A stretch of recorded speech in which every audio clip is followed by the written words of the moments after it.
Warning, this video contains major spoilers. If you're a fucking Pepega and haven't played this game before, watch at your own risk. Go play it, you moron. As a kid, I used to think that Fire Red was the most amazing Pokémon game ever created. But I quickly realized how subpar the main series was once I got my hands on the beautiful spin-off series that is Mystery Dungeon, Red and Blue Rescue Team. At this point, it is no secret that I think this game is fantastic, and for a while I even considered it a top contender for my favorite game of all time. But then Chunsoft one-upped themselves and Mystery Dungeon Explorers Edition was born. Explorers of Time and Explorers of Darkness were absolutely fantastic, but the finished product was undoubtedly the masterpiece that is Explorers of Sky.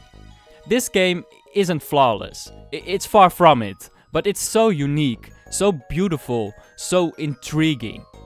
It immediately grabs your attention by the nutsack because you have no fucking clue what's going on after the first cutscene.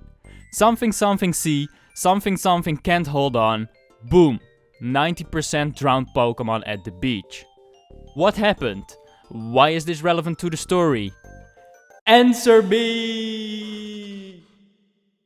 Then you get found by your future partner, who just pussied out when applying as an apprentice at Wigglytuff's guild. And this is when the entire adventure starts. While talking, this Coughing and Zubat steal your partner's super rare item, and you form a team with him to get it back. After which, you decide to stick together since, well, you ain't got shit to do anyway. Then this beautiful story unfolds where you and your partner become apprentices at the Wigglytuff guild to train to become true explorers. And by train I mean, you help Pokémon in need and catch wanted criminals, after which the guild takes 90% of your rewards. On top of trying to figure out who you are and why you have turned into a Pokémon, you go on explorations together with the guild and on your own, and you deal with an evil rescue team while having these weird, accurate visions of the future or the past, later to be revealed the unique Dimensional Scream ability, that help you massively with exploring or helping Pokémon. This wholesome glow-up storyline all leads up to the real plot of this interactive movie, the world's paralysis. This evil Grovyle has been stealing time gears, which are 5 rotating cogwheels that regulate the flow of time.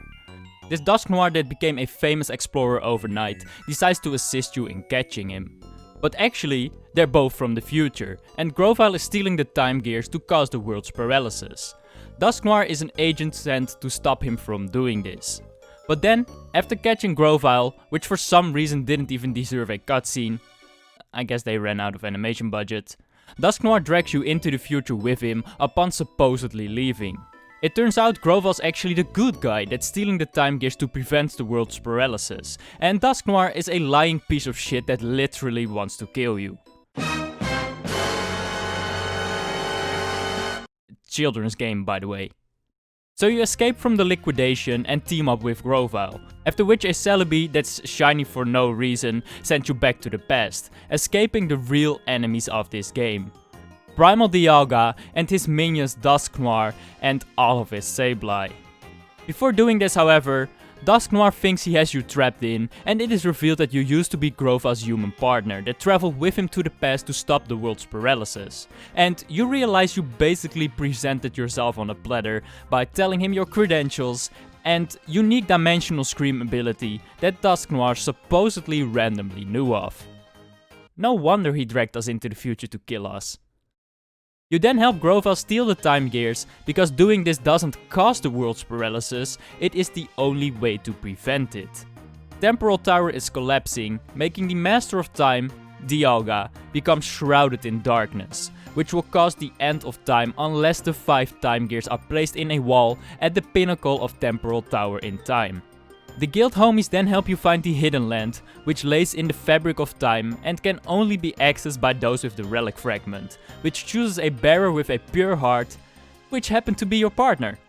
After clearing Hidden Land, you arrive at the Rainbow Stone ship, which will use the relic fragment to bring you to Temporal Tower. However, Dusknoir had been waiting for you, and you take him on to end his lying ass once and for all. After the fight, Dusknoir appears to be too powerful, And just when he wants to take us out with his creepy ass stomach, the absolute jet that is Grovyle sacrifices himself and drags him back to the future, leaving the Dialga up to us. After beating the Dialga in about 3 brick breaks, we place the time gears in their slots and save time from ending. Because history has changed, however, it's time for me to peace out, considering Pokémon from the dark future can't exist anymore. Because you know, there is no dark future anymore. Except, Dialga can control time, so he lets you continue to exist anyway as a gift for saving the world. That's it. That's the story.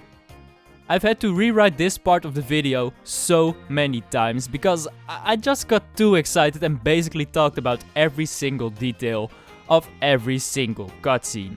I mean, just look at this. This is the second shortest version of the story I could come up with. This is over 12 minutes of story talk, like, it's just that fucking good, okay? I really feel like this short version doesn't do it justice, but just go play it, okay? Anyway, it amazes me to this day that they found a way to incorporate an epic concept like the end of time into a Pokémon game, and the execution is absolutely flawless. The way they use things such as the relic fragment and the dimensional scream in the early storyline to get back to it in the end game, the unexpected plot twists, the character development, the sensational heroics of Grovyle, the way Dialga saves you from appearing like you do in every mystery dungeon that finally makes sense, and much more makes this the best Pokémon story to ever exist by a long shot.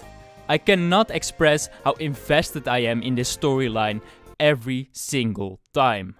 But the post-game storyline is just as cool. Like, you literally get Drowsy the criminal from the first hour of the storyline to teleport you into Azural's head, because you need to clear the dungeon that is Azural's nightmare, where you fight an evil dark ray that's disguised as Cresselia.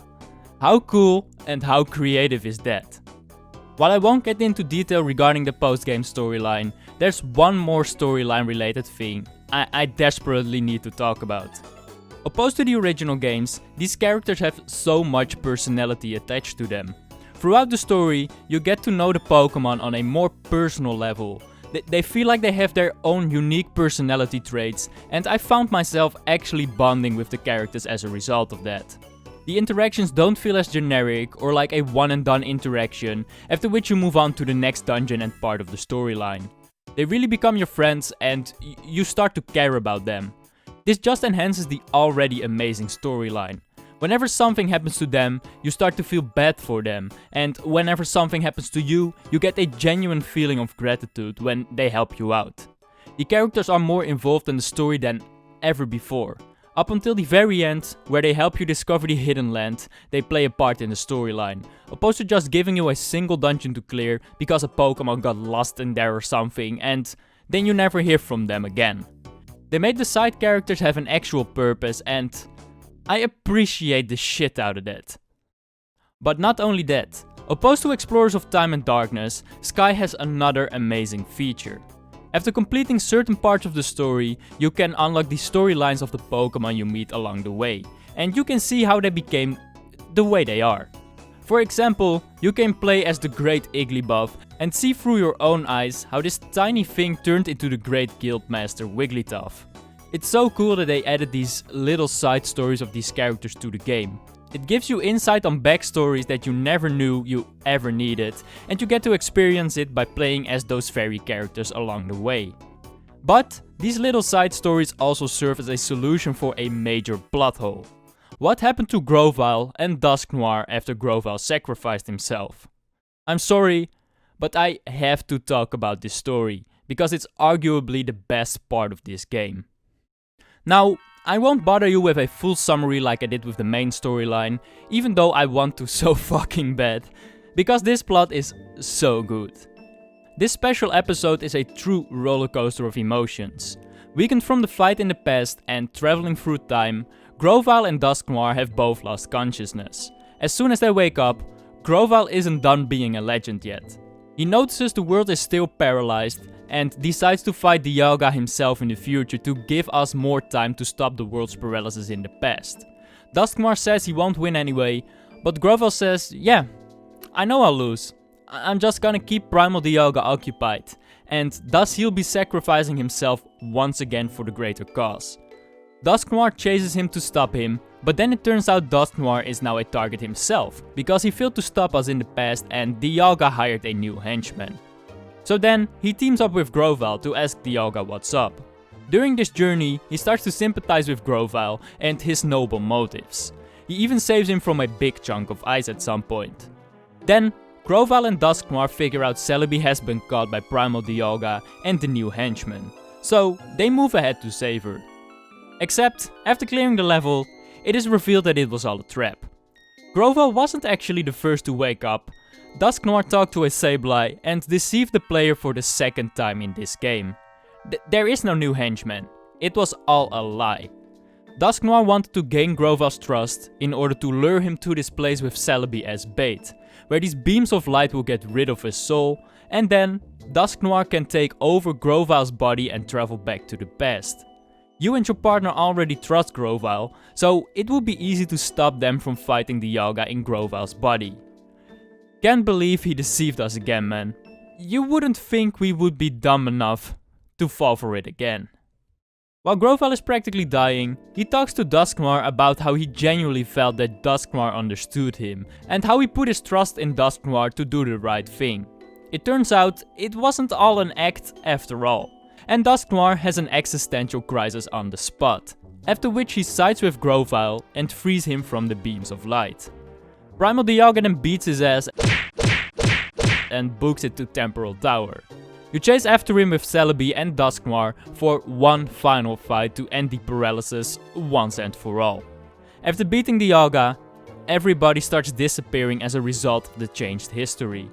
In the most emotional scene of this game, they cease to exist one by one. First Dialga, then Dusknoir, and then it's just Grovel and Celebi left.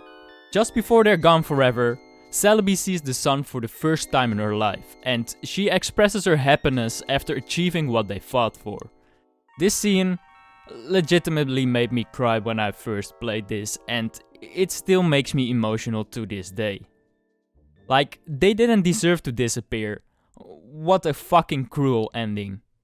Luckily though, they don't. The screen goes full white and then it appears they haven't actually disappeared. Dialga, who's now sane again, kinda implies it was Arceus that made it possible for the Pokémon from the future not to disappear. The world's paralysis was stopped and nobody has stopped existing after all. What a damn great ending. I guess I gave you a summary after all. My bad. But this is a game after all, so it doesn't all revolve around the storyline. Luckily, the gameplay is great as well. Opposed to the first mystery dungeons, the gameplay feels so much more diverse.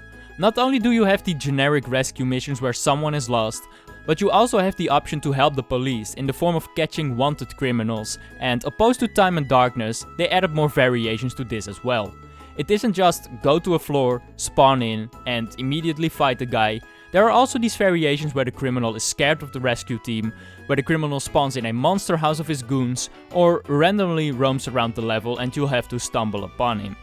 It's really cool that they added police missions to this game, since it makes sense that there are bad Pokémon that need to be caught because they're criminals, thieves, whatever you want to call them. Well, it's cool, except when you run into this. This took me 5 minutes to get done. This is sped up times 4, which means it would have taken me 20 minutes to get this monster house shit done if I played it at normal speed. Fuck sleep powder, poison powder, stun spore, butterfree, man. Fuck whoever thought of this idea. On top of that, the guild and the city have so much more life to it. Whether it's the way you interact with the Pokémon or the great design of such a simplistic city, it just feels more like an actual Pokémon town than the town in the original games. The highlight is most definitely the Spinda Cafe that opens up later on, which doesn't just serve the purpose of trading items for different items that were found in explorations, but it's also this fun, cozy place where Pokémon are just hanging around and having a drink. Something about the aesthetics of the city and the coziness of the guild that truly feels like a house just really hit the mark for me. Oh, and let's not forget the fact that they added multi-selling to the Kecleon shop. Only that is enough to make this a better game than the originals. Haha. Seriously, thank you. In terms of the dungeons and the gameplay, Chunsoft literally took everything the originals were lacking and added it to this game. First things first, they made the quote-unquote new dungeons have an actual purpose. Instead of just exploring a new dungeon because some Pokémon got lost, the way you progress through the story makes much more sense and it's much more diverse. Whether it is because the guild ran out of perfect apples and you need to go to the depths of apple woods to get more, whether you're assigned to explore and gather data from unknown places such as Waterfall Cave, or you explore entire new areas as a group when going on a guild expedition. In the originals the story was good, but it was really rough around the edges.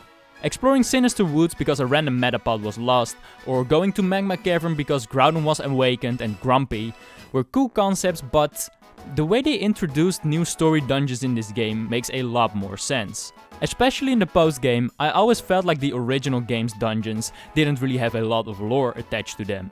It just felt like they were there for the sake of story progression, rather than an actual purpose. And like I said earlier, the Pokémon you meet are much more involved in the storyline than just things happening to you and your partner, with a couple of Pokémon attached to each mission that then disappear for the rest of the game. This isn't just in the cutscenes, but also in the dungeons themselves. I think it's really cool that they make you team up with Bidoof in the group exploration part of the story and then later on with an angry Chatot in Brine Cave. I love having minor characters involved like that, and it doesn't just revolve around the two main characters. Before starting a dungeon, they also fixed the mess that were the friend areas in the originals. The Pokémon you need are easily accessible by just talking to Chimecho in the guild or ringing the bell before you enter a dungeon. Also, the Pokémon you pick for your team stay in your team until A, you manually remove it, or B, it dies inside of a dungeon without reviver seeds or anything at all. In the originals, it was an absolute chore to find the Pokémon you wanted, and then Pokémon added to your team reset after every dungeon, so this is a big improvement. The dungeons themselves really fit their respective names. What I mean by this is that the aesthetics of the dungeons are really well done. They don't look as generic as in the originals, where you had no idea what the walls and floors were supposed to represent half of the time. Like, what the fuck is Buried Relic supposed to be? A chicken farm? On top of that, the dungeons also have their own unique music, even in the post-game dungeons, which is something that the originals were really lacking. The post-game dungeons felt rushed in terms of music, considering most of them just recycled Thunderwave Cave and Frosty Forest music. In here, everything has its own original tune, and it shouldn't be surprising that they're all certified bangers. But not only the dungeons have original music, even the boss fights have original music. Instead of recycling the general boss fight tune like they did in the originals, every boss fight has its own original tune now, which truly adds another dimension in terms of diversity. I'm not entirely sure which one is my favorite, but the final fight against Dusknoir is certainly a top contender.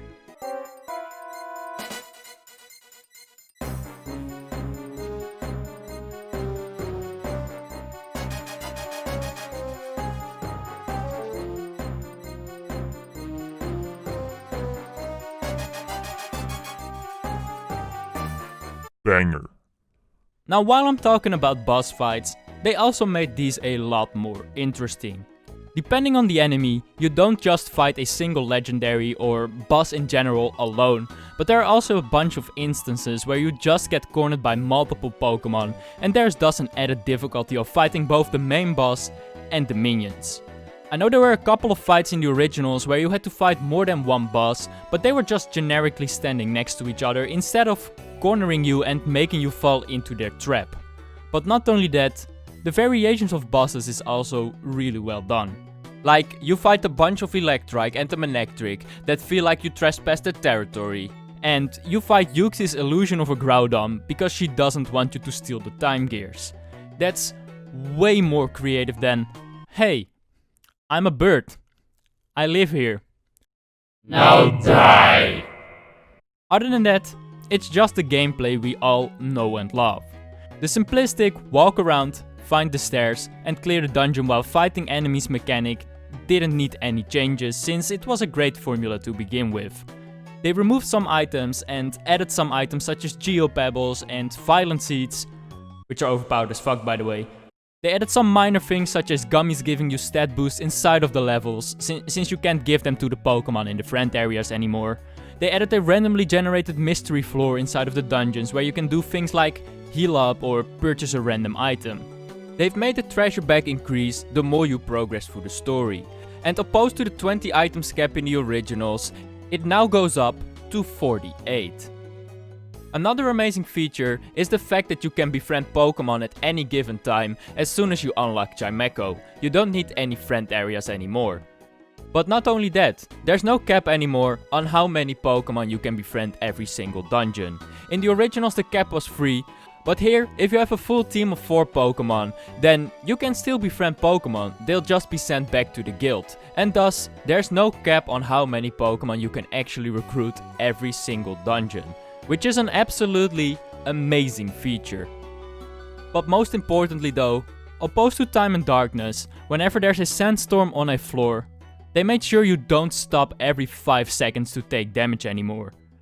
Man, that feature was so unnecessary and so annoying. However, those are just minor changes to polish an already finished product, although I really do appreciate those features. That's all there really is to say about this masterpiece that is Pokémon Mystery Dungeon, Explorers of Sky. The majority of this video was storyline related, but that's simply because that is the main reason I got so fucking attached to this game. Let's not discredit the rest though. Everything about this game feels so well thought out and is executed so extremely well. No Pokémon game can even come close to feeling as complete as this game. The fantastic storyline, the shocking plot twists, the casting of the minor characters and the way they involve them in the story, the beautiful aesthetics, the dungeons that fit the story perfectly, the creative boss fights, the unique and amazing soundtracks in both the dungeons and the boss fights, and the overall fantastic gameplay are things that I will never stop giving praise. It's just that good. Well, except the way you obtain Regis in this game, that's really fucking stupid, I don't know why they did that. To me, it just feels like the originals were the prototypes, Darkness and Time were the closed betas, and then it all built up to this masterpiece that is Explorers of Sky. To this day, no Pokémon game has even come close to replicating what this game brought to the table, and to me, this game is a timeless classic. Whether or not any Pokémon game can achieve this same amount of greatness or not, the fact that Chunsoft was able to make me feel this way about a turn-based RPG is the biggest miracle of all time.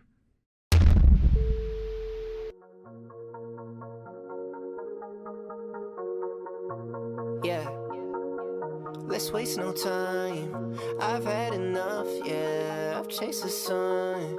I'm burning up, been in my bag. In my all black hoodie, this my passion, yeah.